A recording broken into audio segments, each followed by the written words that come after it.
পুত্রবধূ ছোট ছেলের বউ কালকে 11টার দিক বের হইছে, পরে বেতন উঠাইতে আসে, আমরা ফোন দেই সন্ধ্যার দিক, আর ফোন রিসিভ হয় না, ফোন বন্ধ দেখায়, খালি বন্ধ দেখায়।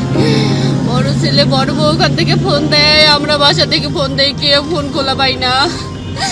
পরে কালকে খালি সারা ফোন ঢুকাই না, আমরা মনে করছি মনে হয় কোথাও গিয়েছে রাজশাহী মনে হয়, বেতনের কোনো যায় এই জন্যে। পরে আজকে সকালে আমি ভাবতেছি চলো যাই দেখে আসি, সাহেবের কাছে খোঁজ নিয়ে আসি, যদি কোনো খবর পাই। আসি দেখতেছি এখানে অনেক লোক, আমি বলছি যাও দেখে আসো। আসে দেখি আমার